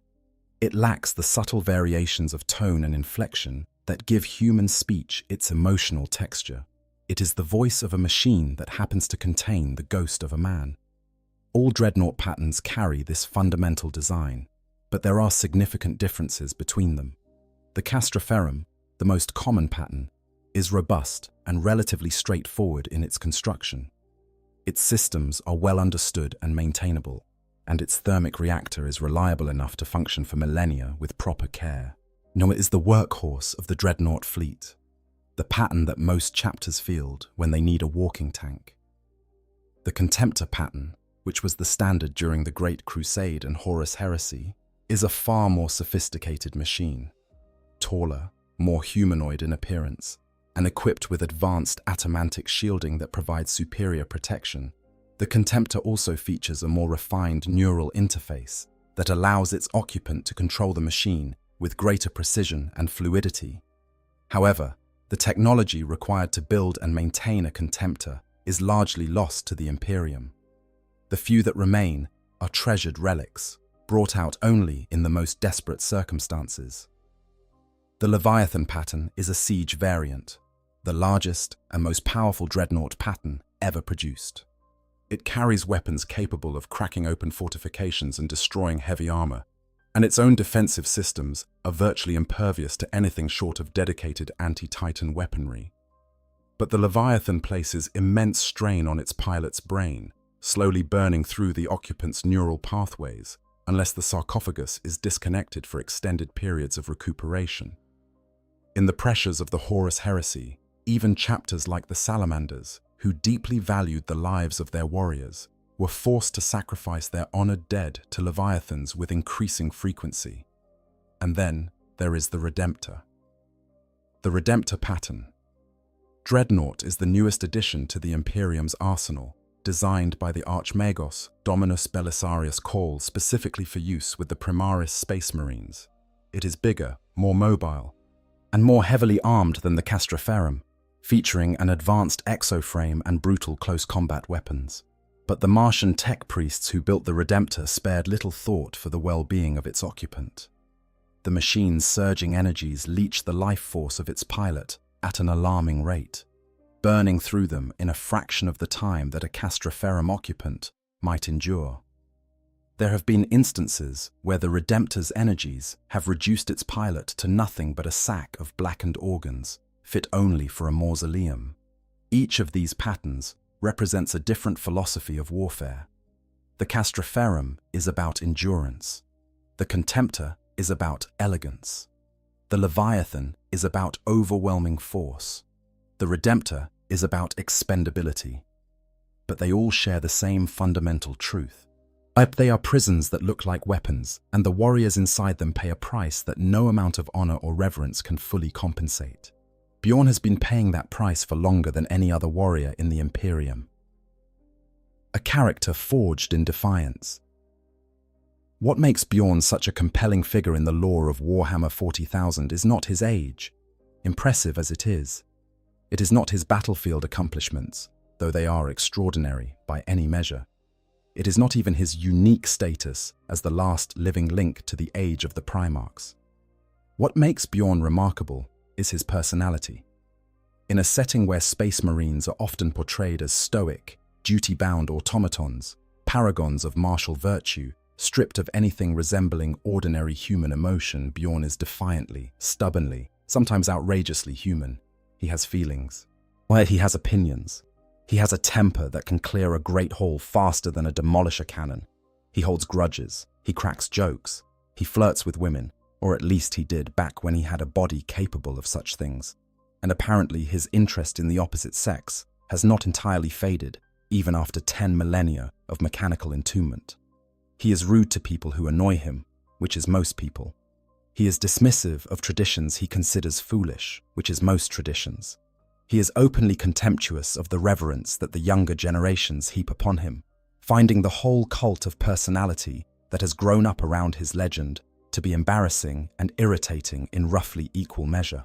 And he is bitter, not in a corrosive, self-pitying way, but in the honest, a clear-eyed way of a man who has seen too much and suffered too much to have any illusions left about the nature of the world he lives in.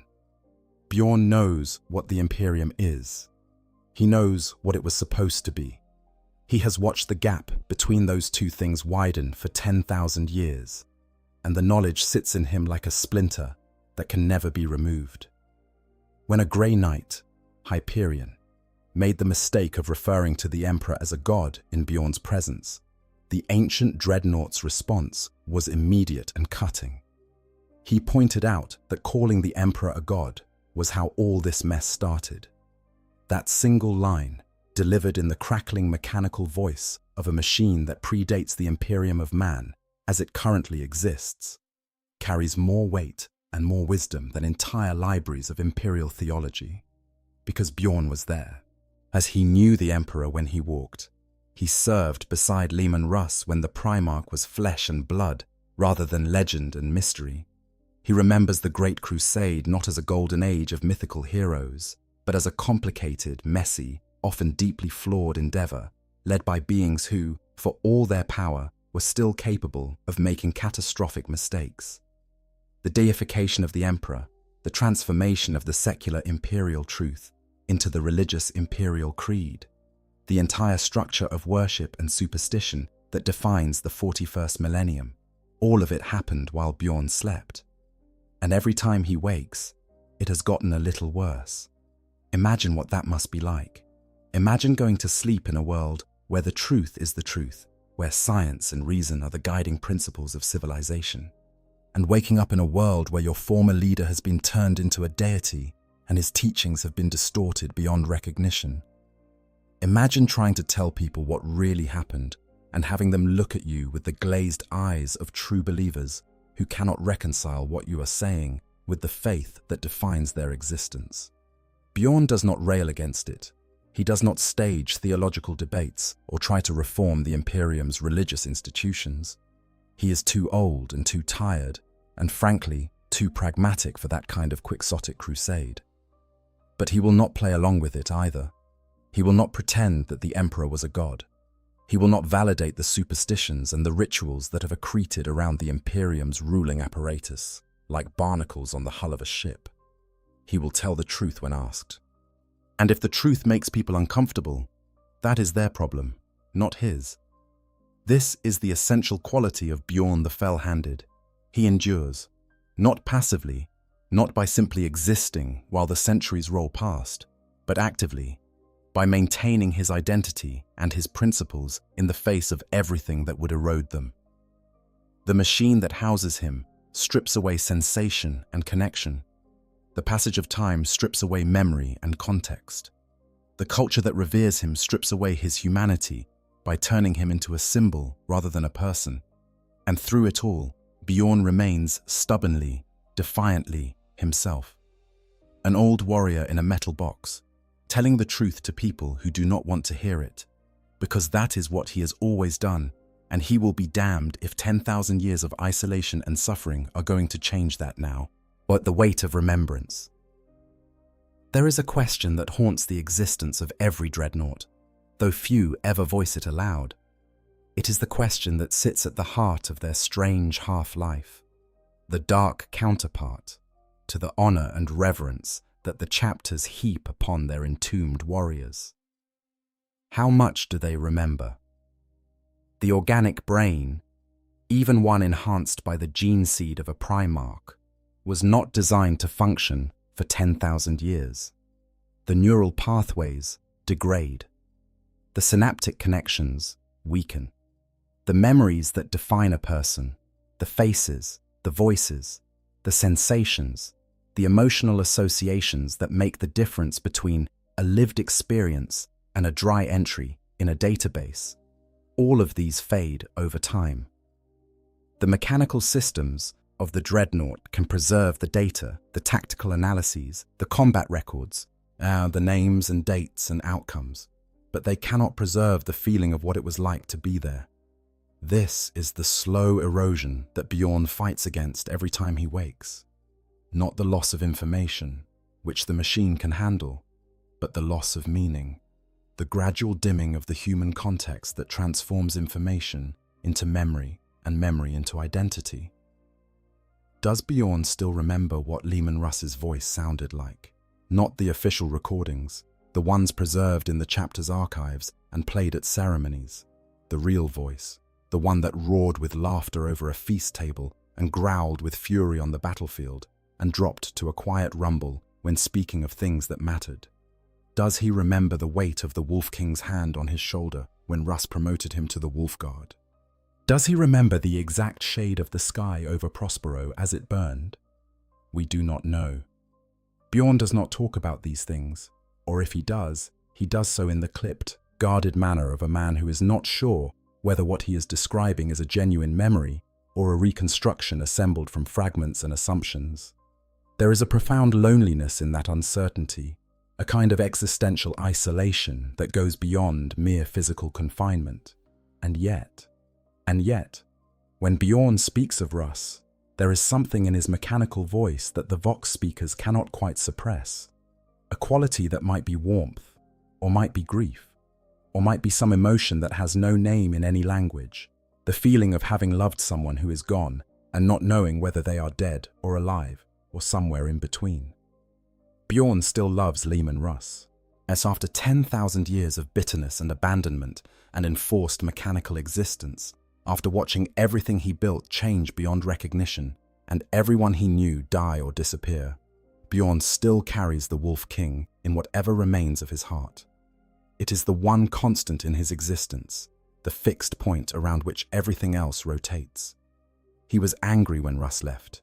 He is probably still angry, but the anger has never been able to extinguish the devotion that sits beneath it, the loyalty of a warrior to his lord, of a son to his father, of a man to the one who believed in him when no one else did.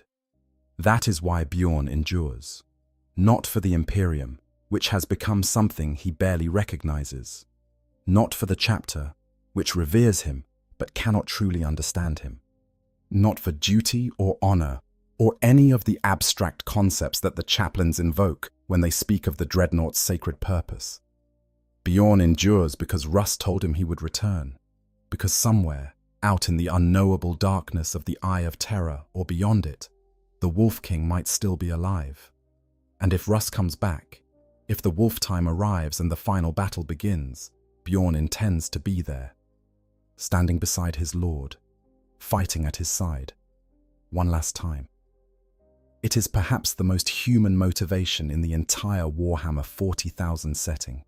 Not duty, not faith, not even survival, just the simple, stubborn refusal to let go of the people we love, even when everything in the universe conspires to tear us apart. The Wolf Time. Every saga needs an ending, or at least the promise of one. But the Space Wolves believe in a prophecy called the Wolf Time, a cataclysmic final battle that will determine the fate of the galaxy. It is their version of Ragnarok, the Norse myth of the end of the world, and it pervades every aspect of their culture and their self-understanding. The wolves do not fight for victory in the conventional sense. They fight because they believe that one day, at the end of all things, the final battle will come, and they must be ready. And at the heart of this prophecy is Leman Russ. Before he left, the Wolf King promised his sons that he would return for the Wolf Time. That promise has echoed through 10,000 years of warfare and loss, sustained by faith and tradition and the stubborn refusal of the Space Wolves to believe that their Primarch is truly gone. The Great Hunts. As those periodic campaigns in which the chapter scours the galaxy for signs of Russ have never succeeded in finding him. But they have never stopped looking. Bjorn is the only being in the Imperium who heard Russ speak those words in person. He was there when the Wolf King stood in the Great Hall and delivered his final promise. He knows, or at least believes, that the promise was genuine, that Russ meant what he said and intended to keep his word. And so Bjorn waits. Millennia after millennia, awakening and sleeping and awakening again, always with the same unspoken question hovering at the edge of his consciousness. Is this the time? Is the wolf time here? Has Russ come home? The legend that has grown up around Bjorn claims that the spirit of Leman Russ watches over him, that no harm will come to the eldest until the Primarch returns to fight alongside his old friend once more. Whether this is literally true or simply a comforting myth that the chapter tells itself is impossible to say. But there is something undeniably remarkable about Bjorn's continued survival. 10,000 years in a machine that was designed for a fraction of that lifespan. Battles against demons and primarchs and horrors that defy description. Centuries of cold, dreamless sleep in the dark beneath the mountains. And still he endures. In recent lore developments, the galaxy has seen upheavals that might signal the approach of the wolf time, or at least a prelude to it. And the siege of the Fenris system in 999 M41 was perhaps the most devastating assault on the Space Wolves' home since the Battle of the Fang, nearly 9,000 years earlier. The entire Fenris system was assailed by the forces of chaos, with the Thousand Suns once again at the forefront. But this time, the attack was far more sophisticated and far more devastating than the invasion of M32. Magnus the Red himself manifested on Fenris, not as a diminished figure struggling to maintain physical form, but as a being of terrible, fully realized power. The fighting was apocalyptic. Midgardia, one of the other planets in the Fenris system, was completely obliterated. Even the world spirit of Fenris itself, the deep psychic resonance that the rune priests drew upon for their powers, was almost polluted by the Crimson King's sorcery. Our Wolf Lord Egil, Iron Wolf, was slain by Magnus, along with many other space wolves of distinction. The chapter suffered losses that would have broken lesser forces. Logan Grimnar, the Great Wolf, faced Magnus in personal combat and struck the demon Primarch with his ancient axe, Morkai. The blow, combined with the banishing rituals of a host of Grey Knight purifiers who had arrived to aid the defense, was enough to drive Magnus back into the warp. But the victory was Pyrrhic. Much of Fenris's tribal population, the very people from whom the Space Wolves drew their recruits, was destroyed during the fighting or liquidated by the Ordo Malleus in the aftermath, just as had happened after the First War for Armageddon. The Inquisition's agents moved through the devastated world, as ensuring that those who had witnessed the manifestation of a daemon Primarch would not live to spread that knowledge. And Magnus achieved his true goal anyway. The deaths caused during the siege fueled a sorcerous ritual that transported Sortiarius, the planet of the sorcerers, from the Eye of Terror to a position adjacent to the ancient Thousand Suns homeworld of Prospero in real space. The Crimson King had traded an invasion for a beachhead, using the suffering of Fenris to bring his fortress world back into the material universe. The Great Rift followed, tearing reality itself apart and dividing the Imperium in two.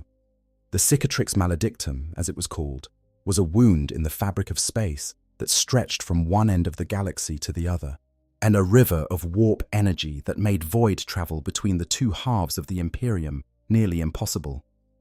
The galaxy that Bjorn had known, already degraded and diminished beyond what the architects of the Great Crusade would have recognized, was split in half.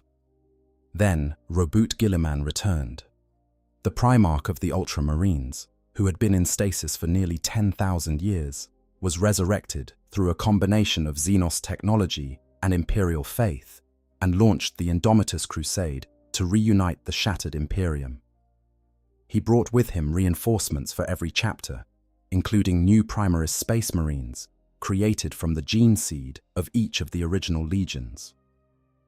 When Guilliman arrived in the Fenris system at the head of a battle group of the Indomitus Crusade, he brought hundreds of Primaris reinforcements created from Space Wolves' genetic stock. The proud, fiercely independent wolves were initially suspicious of these newcomers. Many saw the Primaris as an attempt by Guilliman to bring the Space Wolves into line with the Codex Astartes, to dilute their unique culture and traditions with outsiders who had never walked the frozen wastes of Fenris or fought beside a pack of their battle brothers. Grimnar held a great council with the other Jarls of Fenris and his most trusted advisors. The debate was passionate and divisive. Some argued that the Primarists should be rejected, that accepting them would compromise everything the Space Wolves stood for. Others pointed out that the chapter had suffered losses so severe that refusing reinforcements was tantamount to slow suicide. In the end, as Grimnar's pragmatism won out over his pride, he accepted the Primaris battle brothers, recognizing that shared genetic heritage and practical necessity outweighed the chapter's traditional distrust of outsiders. The Primaris were subsumed into the Space Wolves, expected to learn the ways of Fenris and earn their place among the packs, just as every other recruit had done for 10 millennia.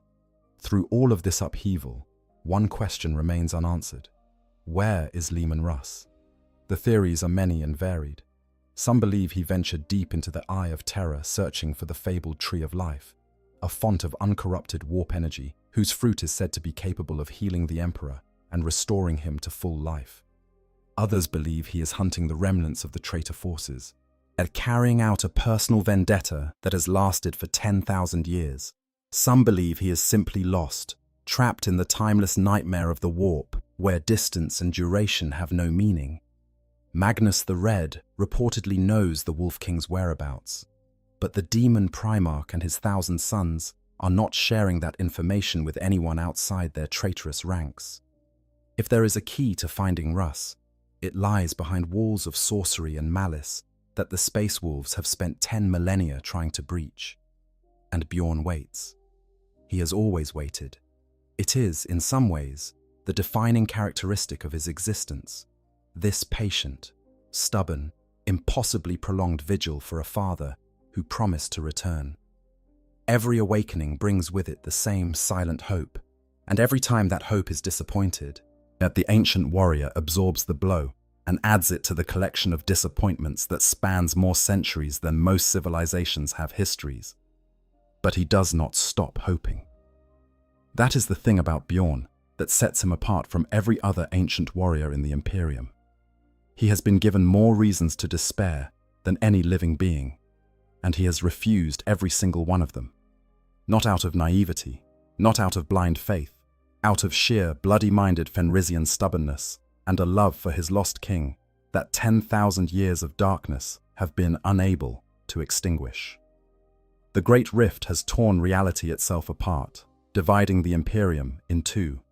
Roboute Guilliman, the Primarch of the Ultramarines, has returned from his millennia-long stasis and launched the Indomitus Crusade to reunite the shattered Imperium. The 1,000 Sons have once again invaded the Fenris system, this time in a massive campaign that saw Magnus the Red himself manifest on the Space Wolves' homeworld.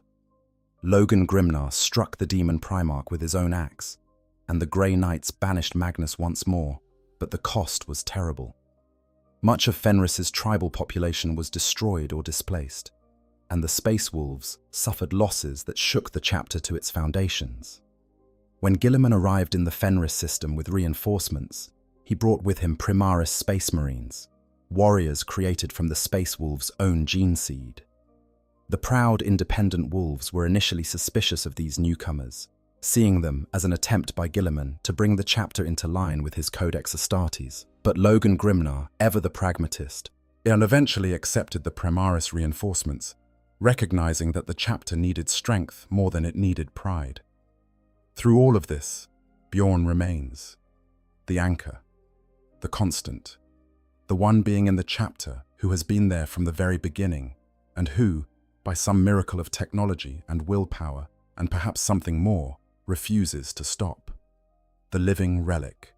What Bjorn represents to the Imperium and to the broader narrative of Warhammer 40,000 goes beyond his individual story.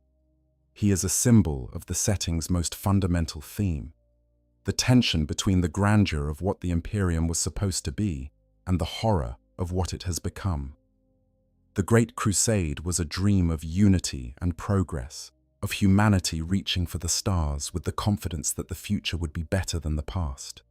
The 41st millennium is a nightmare of stagnation and regression, of a civilization that has lost the ability to understand its own technology and replace knowledge with superstition. Bjorn straddles both worlds. He remembers the dream. He lives in the nightmare. And his continued existence is a constant, uncomfortable reminder that things were not always this way. That the Imperium did not have to become what it is. That the choices made by men and gods in a forgotten age set humanity on a path that led to 10,000 years of suffering. But Bjorn is also a symbol of hope. Not the bright, optimistic hope of someone who believes that everything will work out in the end. The harder, more realistic hope of someone who has seen the worst the universe has to offer and decided to keep going anyway. The hope that comes from endurance. Or how from the simple act of surviving one more day, fighting one more battle, telling one more story, maintaining one more connection to the past in a universe that wants nothing more than to bury it. When Bjorn tells the younger Space Wolves about Lehman Russ and the Great Crusade, he is not just sharing information.